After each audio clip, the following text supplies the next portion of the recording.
மாண்புமிகு பேரவைத் தலைவர் அவர்களும் மாண்புமிகு முதலமைச்சர் அவர்களும் இன்னைக்கு எதிர்க்கட்சி தலைவராக இருக்கிற நானும் ஒரே காலேஜ்ல படிச்ச ஓல்டு ஸ்டூடெண்ட். ஒரே காலேஜ்ல நாம படிச்சிருந்தாலும் அரசாங்கத்தை நடத்துறதுல திமுக தான் சீனியர் பேட்ச். அது உங்களுக்கு தெரியும்.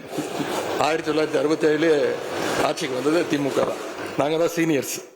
அந்த அடிப்படையில் எங்களுடைய நாலேஜையும் எக்ஸ்பீரியன்ஸையும் நாங்க ஷேர் பண்ணிக்க ரெடியா இருக்கோம். அதை ஏத்துக்க நீங்களும் தயாராக இருங்க.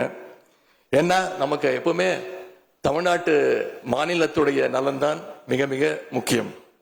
மாண்புமிகு பேரவைத் தலைவர் அவர்களே, நீங்க போட்டியின்றி தேர்வாகியிருக்கீங்க. மாண்புமிகு முதலமைச்சரும் எதிர்க்கட்சி தலைவரான நானும் உங்களை அவை முன்னவரும் இந்த இருக்கையில உட்கார வச்சிருக்கிறோம், அமர வச்சிருக்கிறோம். இன்னைக்கு உங்க கையை பிடிச்சி அழைச்சிட்டு வந்து உட்கார வச்சிருக்கிறோம். இனி எங்க ரெண்டு தரப்பையும் நீங்க தான் கையை பிடிச்சி அரவணைச்சு கோவம் இல்லாம கோவப்படாம, நீங்க கோவப்பட மாட்டீங்கன்னு தெரியும். உங்களை கோவப்படுத்துற மாதிரி எந்த செயலையும் நாங்க செய்ய மாட்டோம். சட்டமன்ற ஜனநாயகத்தில் ஆளுங்கட்சி காதுகளாகவும் எதிர்கட்சி குரலாகவும் இருக்க வேண்டும். அதுலதான் இந்த அவையுடைய பெருமை நிச்சயம் அடங்கி இருக்கு. பொதுவா இதுக்கு முந்தைய சட்டமன்ற பேரவை எடுத்துக்கிட்டா ஆளுங்கட்சி வரிசையில அதிக உறுப்பினர்களும் எதிர்கட்சி வரிசையில அதை விட குறைவான உறுப்பினர்களும் இருப்பாங்க. ஆனா இந்த முறை கிட்டத்தட்ட ஆளுங்கட்சிக்கு இணையான எதிர்கட்சி வரிசை வலிமையா இன்னைக்கு அமைஞ்சிருக்கு. அதுதான் இந்த பேரவையுடைய இன்னொரு கூடுதல் சிறப்பு. இதன் மூலமா தமிழ்நாட்டு மக்கள் ஒரு முக்கியமான செய்தியை நமக்கு சொல்லி இருக்கிறாங்க. அது என்னன்னா, எதிர்கட்சி வரிசை மிக மிக வலிமையாக இருந்து இந்த அரசை, புதிய அரசை வழிநடத்தணும், ஆக்கப்பூர்வமான விமர்சனங்களை முன்வைக்கணும் அப்படின்னு மக்கள் நமக்கு சொல்லி இருக்கிறாங்க. நான் நம்புறேன்.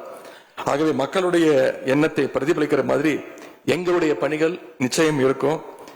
மாண்புமிகு பேரவைத் தலைவர் அவர்களே, இந்த அரசு பொறுப்பேற்ற நிகழ்ச்சியில் நடந்த ஒரு நிகழ்வை இங்க நான் சுட்டிக்காட்ட விரும்புகிறேன். ஏற்கனவே சுட்டிக்காட்டியிருக்கிறாங்க. அந்த நிகழ்ச்சியில தமிழ்தாய் வாழ்த்து 3வது இடத்துக்கு தள்ளப்பட்டிருக்கு. இது தமிழ்நாட்டு மக்கள் மத்தியில மிகப்பெரிய ஒரு கோபத்தையும் அதிர்ச்சியையும் ஏற்படுத்தி இருக்கு. அதை எதிர்கட்சிகள் எல்லோரும் விமர்சிச்சிருக்கிறோம். அதுக்கு ஆளுங்கட்சியும் ஒரு விளக்கத்தையும் கொடுத்திருக்கிறாங்க. நானும் பார்த்தேன். எங்களோட கருத்து என்ன அப்படின்னா, பாஜக ஆட்சிக்கு வந்திருக்கக்கூடிய மேற்கு வங்க மாநிலத்தில் பதவியேற்பு நிகழ்ச்சியின் போது வந்தே மாதரம் பாட்டு பாடப்படல. ஆனா இங்க தமிழ்நாட்டில் அது பாடப்பட்டிருக்கு. மேற்கு வங்கத்துல இன்னைக்கு யாரு ஆளுநரா போய் உட்கார்ந்துருக்காங்க அப்படின்னு உங்க அத்தனை பேருக்கு தெரியும். நான் சொல்ல வேண்டிய அவசியம் இல்லை.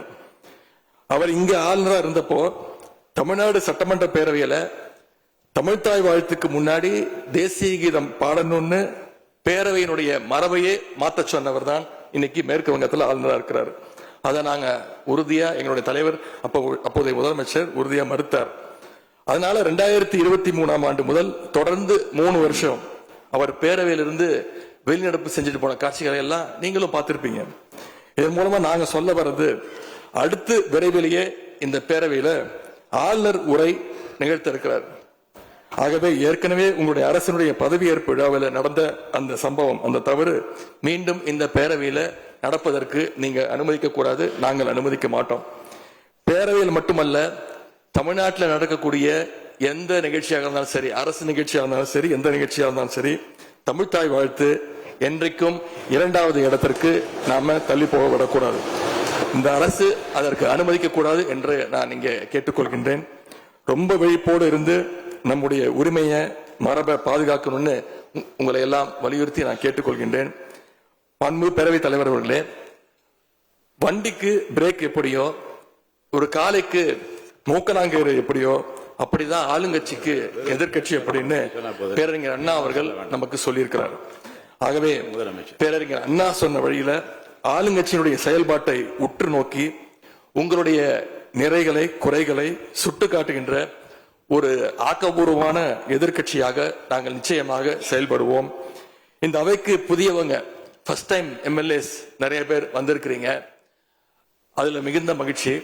அதே போல ரொம்ப வருடங்களுக்கு பிறகு நிறைய பெண் சட்டமன்ற உறுப்பினர்கள் இங்க இடம்பெற்றிருக்கிறீங்க.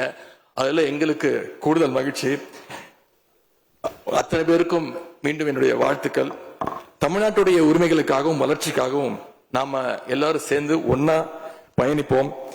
எது எப்படி ஆனாலும் திராவிட இயக்கத்தினுடைய அடிப்படை கொள்கைப்படி எல்லோருக்கும் எல்லாம் கிடைக்கிறதை உறுதி செய்கின்ற வகையில எதிர்க்கட்சி வரிசையில இருந்து நாங்கள் நிச்சயம் செயல்படுவோம். நடந்து முடிந்த தேர்தலில் ஆட்சி அமைப்பதற்கான பெரும்பான்மையை ஆளுங்கட்சிக்கு மக்கள் வழங்காமல் போனாலும் திராவிட முன்னேற்ற கழகத்துடைய தலைமையில் தேர்தலை சந்திச்சு வென்ற தோழமை இயக்க சட்டமன்ற உறுப்பினருடைய ஆதரவோடு ஆட்சி அமைத்திருக்கக்கூடிய புதிய அரசிற்கும் மாண்பு முதலமைச்சர் அவர்களுக்கும் என்னுடைய வாழ்த்துக்களை நான் மீண்டும் தெரிவித்துக் கொள்கின்றேன். மாண்புமிகு பேரவைத் தலைவர் அவர்களுக்கும் பேரவை துணைத் தலைவர் அவர்களுக்கும் என்னுடைய நன்றி. உங்களுடைய பணிகள் சிறக்கட்டும். மீண்டும் என்னுடைய வாழ்த்துக்களை தெரிவித்துக் கொள்கிறேன். நன்றி, வணக்கம். வெல்க தமிழ், வாழ்க தமிழ்நாடு. மக்களை பிரிக்கும் சனாதானம் நிச்சயம் ஒழிக்கப்பட வேண்டும். நன்றி, வணக்கம். Make India great again. மக்களாட்சி அமையணும். மோடியினுடைய கேரண்டியை தான் மக்கள் நம்புவாங்க. வெற்றி கூட்டணி அமையும் அமையும். எக்ஸ்பிரஸ் வேக செய்திகளில் இது இடைநில்லா பேருந்து.